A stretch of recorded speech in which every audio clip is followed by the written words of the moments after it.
What's your definition of a real healthy love? How does somebody know when it's time to leave a relationship? I'm just curious about your parents' relationship growing up. What mental health practices did you use or were useful for you in that time? You're already sweating, huh? Wait, I'm freaking drenched, man. I'm a sweater. My dad has this thing, hyperhidrosis, where he sweats a lot. And apparently I've picked it up. Is that a bad thing? I don't know. Isn't like sweating good? It is, but too much might not be good. Okay. It might dehydrate me fast. There's that, yeah. So if I pass out, man, you know what happened. Well, I want to ask you, man. First, thanks for being here. Thanks for having me. What are you excited about these days? What am I excited about these days? Yeah. Ooh. That's a tough question. I mean, I'm excited about just all the things I'm currently doing. I mean, I'm busy with work and I'm passionate. I'm lucky to do what I love. I'm just excited to just keep investing in the people I love.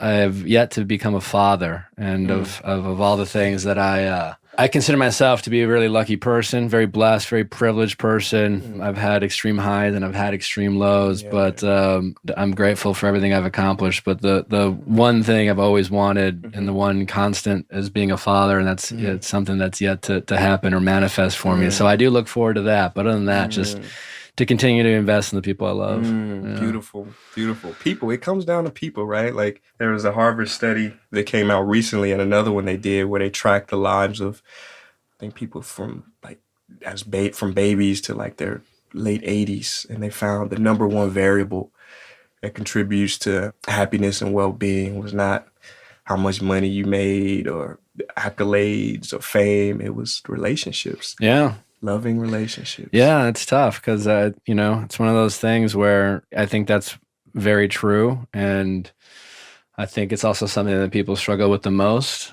Also, I mean, it's usually the people who you love the most, the people who hurt you the most too, and so that's, I think it's the forever life challenge that helps you kind of try to frame all those instances of is this a challenge I should accept or take on, or is this a sign of letting things go or things like that. But it's the people in your life that really, I think, definitely impact you the most. And they put things in perspective and they make you appreciate the good and the bad. And when you have good, those are the people you want to share things with. And then when you have bad moments, they're the people who usually help you get through it. And if they're the ones who are causing it, then that's a challenge. But that's truly I think what life is all about, because sharing your experience, like what's the point if you have nothing to share it with, nor no one to share it with? That's it. It's the ultimate teacher, man. I always say, you don't have to climb like the Himalayan mountains and live in a cave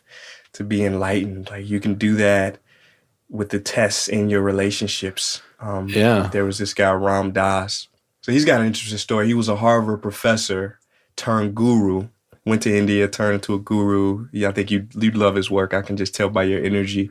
He said, if you think you're enlightened, go spend a weekend with your relatives because they will show you what you need to learn. They'll teach you. And I think relationships, like you said, they can be the most rewarding and beautiful and also, pretty tough. They'll challenge you the most, that's for sure. I was thinking about that too. Just like, questions I like to ask my audience too. It's like we've recently dived into parent-kid dynamics, especially in adulthood.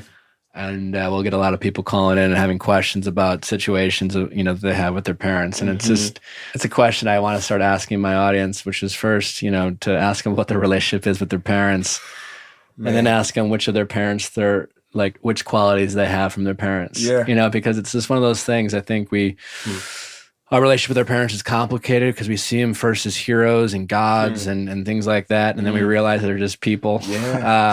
Big kids sometimes. And it's a crazy thing as you get older, you realize so much of the power of DNA, like you were talking about your dad and sweating and things like that. And so we realize, even when we have complicated relationships with our parents, like we really are made from them, or it's like when you see people, I have found that the people I'm most judgmental in life are the people who remind me of myself and things like that, so I think we're always kind of projecting and we're always kind of trying to find ways to look at ourselves. 100%. So It's a Yeah. mirror. That's all it is.